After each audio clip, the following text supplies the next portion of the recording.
Hello everyone and welcome back to TowerGate. It is day 292, Tuesday. Thank you so much for tuning in. It's good to be back after that 2-day break. I took a break from doing videos, but I didn't take a break from research. No, I did not. In fact, I had plenty of time to do some research. And I've got a very important article to cover with you today. I'm going to provide the link to this article for you. It is an article by Lee Smith, and it appeared on his website, which I can't remember the name of now. Stories all over the place, but that's where it originally appeared, and I'm going to be providing a link for it, and I highly recommend that you click on that link in the description, below the description, and read this story. I'm going to cover the highlights of it with you today, and it's another interesting view on the dossier, and but this time much different from what we've been talking about as far as current events, things happening right now. What Mr. Smith has done, Lee Smith, he has gone back and discovered some old Wall Street Journal articles that were written by Glenn Simpson when he was at the Wall Street Journal, along with his wife, Mary Jacoby. And we learned some very interesting things about those writings from back in 2007 and how they appeared to be found themselves into the dossier as more or less updated versions, along with possibly the impetus of what started this entire journey down the trail of the dossier. We're going to go over every bit of it today. Time is of the essence. Let me hit a couple things real quick. I have a question for all of you. I have a name for you. Are any of you familiar with the name Bill Priestap? P-R-I-E-S-T-A-P. Bill Priestap. It's not a name that we've been hearing very much, and it's mighty curious why we haven't been hearing this name very much. Because Bill Priestap is the FBI Director of Counterintelligence. He's Andrew McCabe's boss, which means he was also Peter Benstrokena's boss. He also was a close associate of Sally Yates at the Department of Justice. He is the man who appeared with her at the hearings when she was doing her hearings back in the summer. The reason why it's very interesting is that we haven't heard much about Bill Priestap in regards to the dossier and all these other things is because Bill Priestap, being McCabe's boss, being very close to Sally Yates, being the #1 man in counterintelligence at the FBI, he should know everything. Everything. So why isn't anyone wanting to talk to Bill Priestap, and why is his name not being mentioned? Why is he not being subpoenaed? Why does anyone really want to have anything to do or to talk with him? It's very curious, isn't it? We'll be looking more into Bill Priestap in the days to follow. A lot of people commenting on my last video about the retirement of Andrew McCabe. What's going on with this? Well, he's giving the reason for his retirement. Basically, not so much the reason, but the reason why he's waiting 90 days is because he has 90 days until he qualifies for his pension and benefits for life from the FBI. Now, he obviously was sending some sort of a signal. I'm not exactly sure what signal he was trying to send. Maybe, hey, get off of me. I'm going to go ahead and leave, so no need to mess with me anymore. I don't think that's going to work. Have no idea why he would come out and announce that publicly. I mean, I guess with some reason for it, some legal strategy for it. But for whatever reason, he's announced he is going to be retiring in about 90 days. When he has had enough time, that's how long he has to stay around to get his benefits and pension and all that. So I'm not so sure that Andrew McCabe is going to last another 90 days, but that would explain maybe why they haven't fired him or whatever. #1, it's hard to fire somebody in his position because as soon as you fire him, it goes immediately into arbitration hearings. He gets to fight the charges. It'll drag on for months and months and months, maybe years. When all this will be far in the rearview mirror, it won't matter. But anyway, he is going to be retiring, and in about 90 days, we will see if he makes it that far. Something could happen between now and then where he is fired at which point that would be his effective firing date, and he would not receive all those pension and benefits. So we'll have to see how this is all going to shake out. Obviously, there was some legal maneuver. I'm not sure I understand what it was.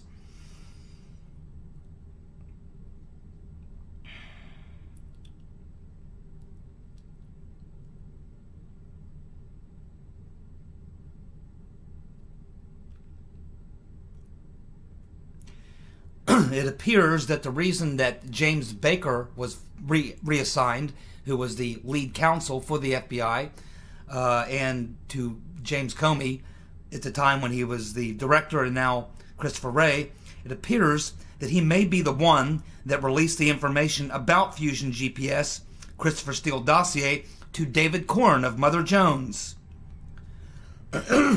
Now, David Corn has been asked about this, and he denies it. But most people believe he's lying. By the way, in Andrew McCabe's first hearing that we saw, if you look sitting right behind him, you will see both Baker and loose Lisa Page sitting right behind McCabe when he was being interviewed in that first session for 8 hours. But then when he came back for a second session, they were not there. They were gone. Wonder what happened there. If you go back and watch the video clip of the hearing with McCabe being questioned, and you look at the YouTube video seated right behind McCabe, on your left, on my right, you will see Lisa Page and James Baker sitting right behind him. Now, on to the main topic of the day. Lee Smith of TableMag.com. I will be providing a link for you for this story. But basically what he does here, Lee Smith makes the argument that the origin of the dossier is not from Christopher Steele's secret Russian sources, but was rather cooked up by Glenn Simpson and his wife Mary Jacoby, both former Wall Street Journal reporters. Lee Smith was tipped off when he discovered a Facebook post from January 24th, 2017 from Glenn Simpson's wife, Mary Jacoby, where she protested that her husband, Glenn, was not being given proper credit for his work on the Trump-Russia story. Jacoby wrote, quote, "Let's be clear. Glenn conducted the investigation. Glenn hired Christopher Steele. Chris worked for Glenn." She's upset that she didn't think her husband was getting enough credit for breaking the Trump-Russia investigation. So in the Wall Street Journal article on April 27, 2017, Glenn Simpson and his wife, Mary Jacoby, co-wrote a piece called "How Lobbyists Help Ex-Soviets Woo Washington." The article focused heavily on the contact and relationship between Paul Manafort and Viktor Yanukovych. The Wall Street Journal piece targeted Manafort as a world-class slimeball. So, when the Trump campaign hired Manafort, Simpson and Jacoby's eyes probably lit up. This just as Perkins Coie was being courted by Simpson to go get the law firm to pay Fusion GPS to continue the opposition research on Trump. To Simpson, Manafort tied to Yanukovych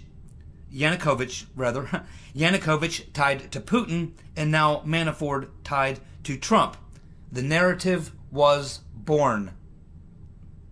Steele was brought on board 3 months after Simpson contracted with Perkins Coie in June.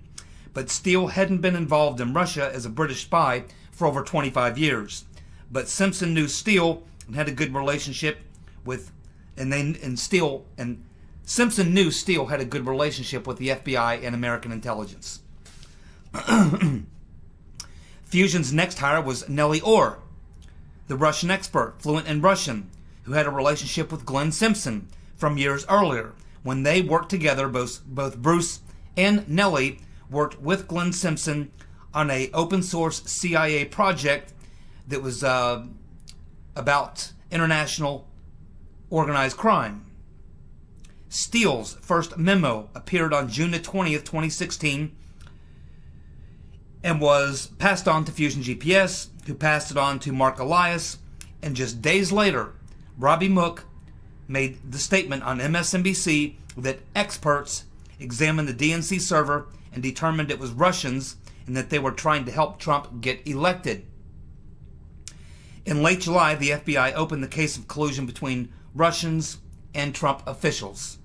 On June 24, 2016, Mary Jacoby makes another FBI post accusing the FBI of ineptitude for seeing no clear link between Russia and Trump. So you can see clearly that Mary Jacoby, Glenn Simpson's wife, was being very upset that Glenn Simpson wasn't being given credit for being the one to break the Trump-Russia story, because back on June 24th, 2016, it was all the rage, and everybody was buying into it. So let's go through and continue this timeline a little bit. On August 2016, the CIA briefs Obama on points from the dossier, still in memo form. This contradicts Brennan's statement that he gave in the House Intel Committee hearings that the dossier was not part of the intel information they had on Russian activists. So as we can see, John Brennan clearly lying. Brennan admits to briefing Harry Reid and other members of the Senate Intel Committee, including the Gang of Eight, which would include Senator Magoo, suggesting that the CIA was limited on what they could do, but that the FBI could handle such an investigation. So it is now obvious that Brennan was briefing Harry Reid and Senator Magoo on the dossier. Then the Washington Post wrote an article about a secret CIA report being given to the Obama White House detailing possible Russian involvement in the election and to damage the rotten Reverend Clinton in favor of Trump. So we can see here, just as we've been learning all along, that Brennan was working behind the scenes, behind the curtain, and feeding this dossier not just to the FBI directly, feeding it to various other people, including the Senate Intel Committee, with the two leading members being Senator Magoo and Harry Reid.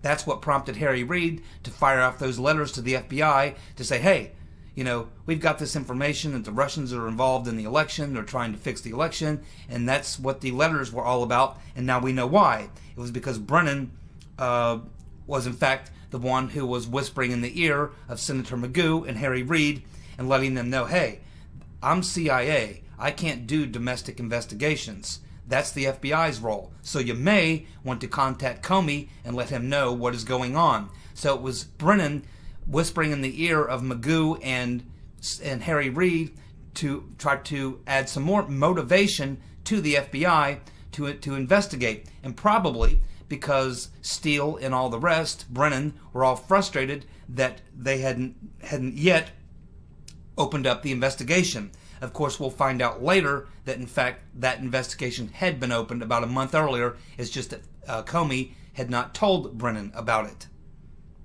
So let's go through some of the players and a timeline of events as they played themselves out. And these are things that are pretty much related to the dossier. I'm going to go fast, so try to stay with me because time.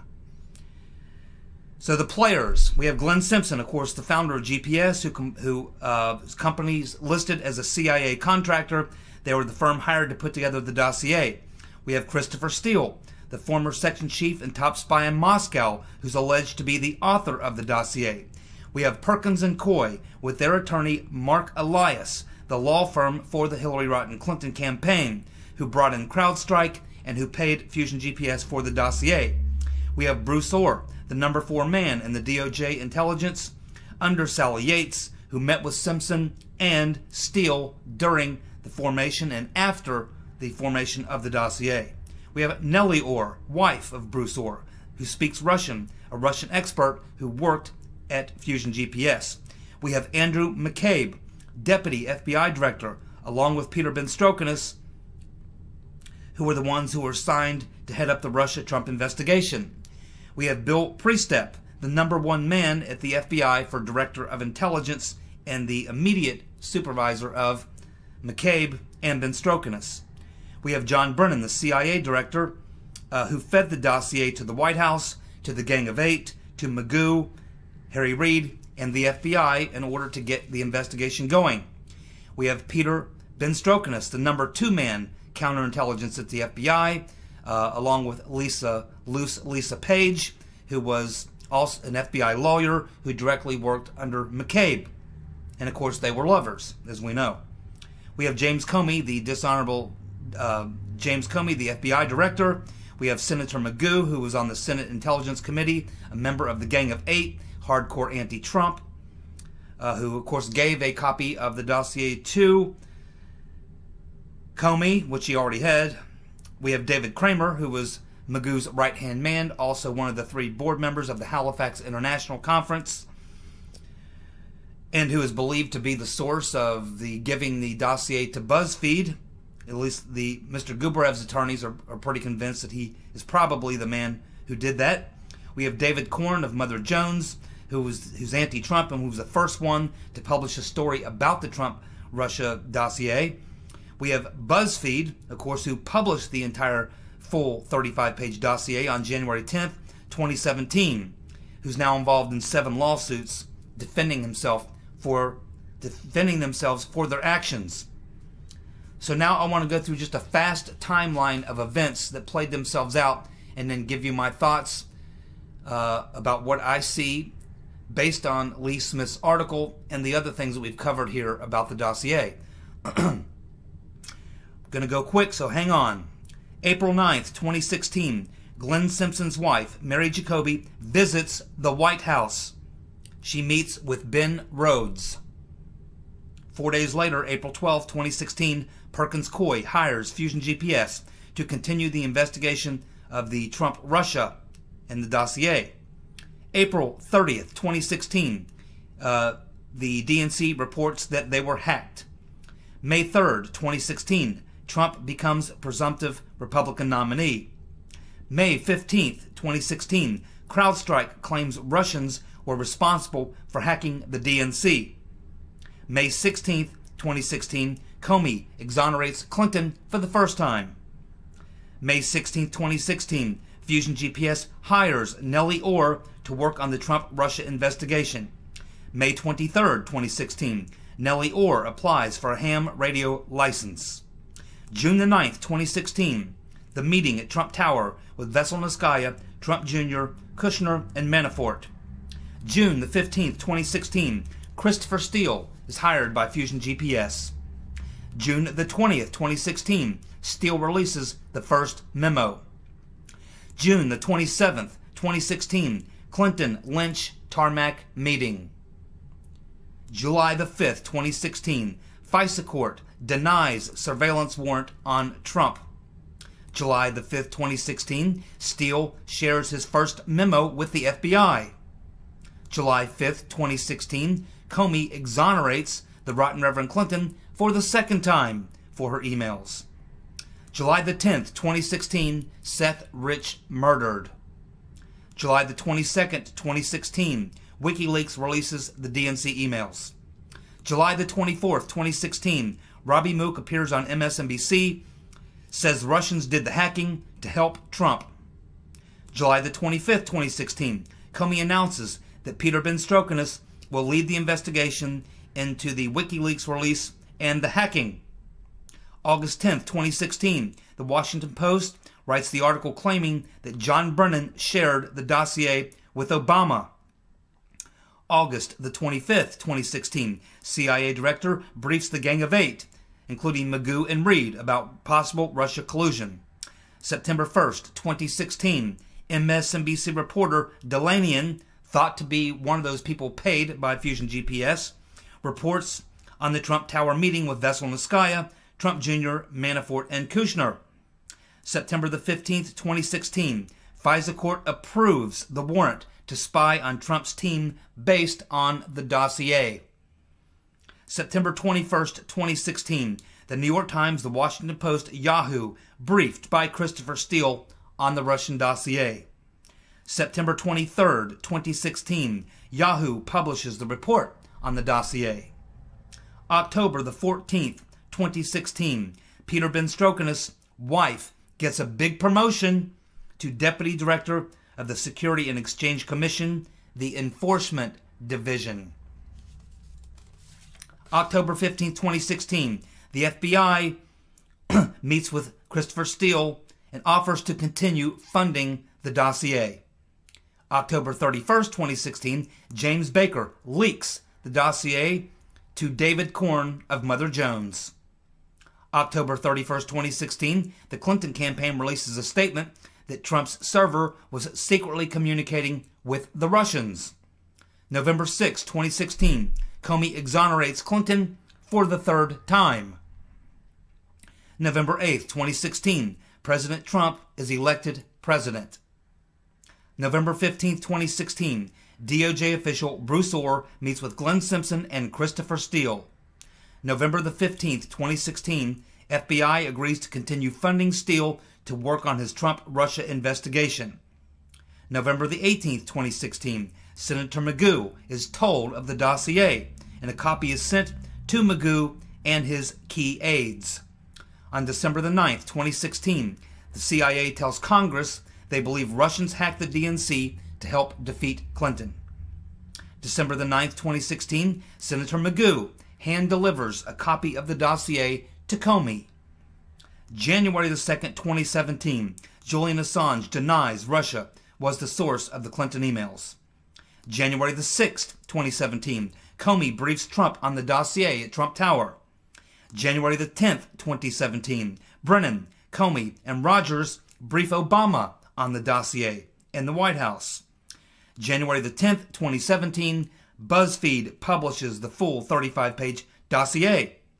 On January the 11th, 2017, the Wall Street Journal identifies Steele as the author of the dossier. On March the 20th, 2017, Comey testifies to Congress that the FBI secretly investigated Trump for collusion with Russia. March 20th, 2017, Comey denies accusations that Trump was wiretapped. May the 9th, 2017, Trump fires Comey. May the 17th, 2017, Bob Mueller is brought in as the special counsel. June the 8th, 2017, Comey admits leaking conversations with Trump in order to get a special counsel. June the 24th, 2017, Glenn Simpson's wife, Mary Jacoby, posts on Facebook that her husband deserves credit for the Trump-Russia investigation. On July 7th, 2017, Comey testifies that the dossier was unverified and salacious. On August the 8th, 2017, The Nation reports that the DNC hack was not a leak, but rather, or not a hack, rather it was a leak, an inside job. September 14th, 2017, Susan Rice admits Obama surveilled Trump and later unmasked their identities of the Trump team members. December 12th, 2017, Fox reports Bruce Orr met with Simpson and Steele while the dossier was being made. December the 14th, 2017, Fox reports Nellie Orr worked for Fusion GPS on the Trump-Russia matter. And on December 21st, 2017, the FBI's top counsel, James Baker, is reassigned for possibly being the person who leaked the dossier to Mother Jones writer David Corn. So, what does all this look like to you? It is looking more and more as we get farther down this road and more information comes out, and especially now that we take a look at the actual evidence dating back to 2007 that Glenn Simpson and his wife, Mary Jacoby, were writing articles for the Wall Street Journal, a series of articles where they were following this the corruption story they were writing about how so many American lobbyists were spending so much time in Russia, getting buddy-buddy with Russians, bringing them back to the United States, introducing them to all the key players within the Beltway.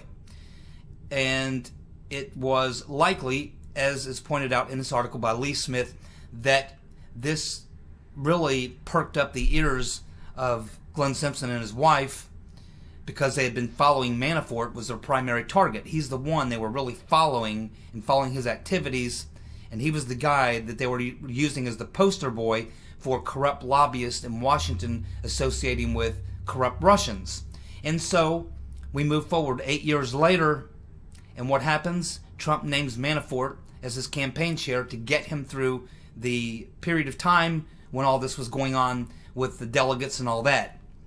So it looks like, just as is pointed out in this article, that they use this, Simpson and his wife use this primarily to tie Trump to Manafort and all his dealings with the Russians, at which point, with all this going on, they were able to cook up the story, and now it's looking more and more to me, as the drips keep coming out, and I'm running out of time, so I have to wrap this up, but it's looking more and more like Christopher Steele was nothing more than just the poster boy, the guy that they could use to give credibility to the dossier.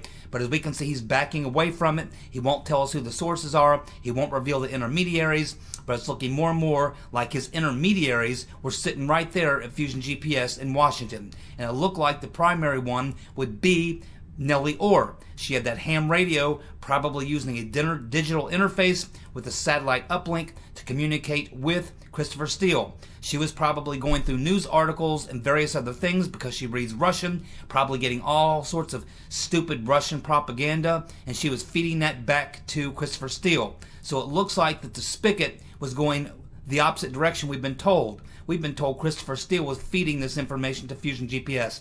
It's looking much more like that was being cooked up at Fusion GPS, and it was being funneled to Christopher Steele in a loop right back to Fusion GPS, where it would have credibility from Christopher Steele. He was only in the mix to give it legitimacy. It looks like this whole thing was cooked up by Fusion GPS right there in DC, with the support and the guiding hand of the various people corrupt in the DOJ and the CIA and the FBI, who acted as the producers and co-producers of this program. That is what it is looking like to me. And I think as we get further down the road, the more drip, drip, drip, drip, drip we get, we are going to find that Christopher Steele was just the guy who gave this credibility, and this whole thing was cooked up by Fusion GPS right there in Washington, D.C., and most likely Nellie Orr is probably that intermediary that we've been hearing about. She's probably the one that provided all this raw information to Steele, who fed it right back in a loop right back to Fusion GPS. That is what this is looking like to me.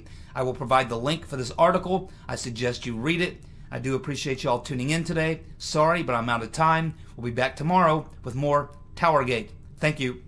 Goodbye.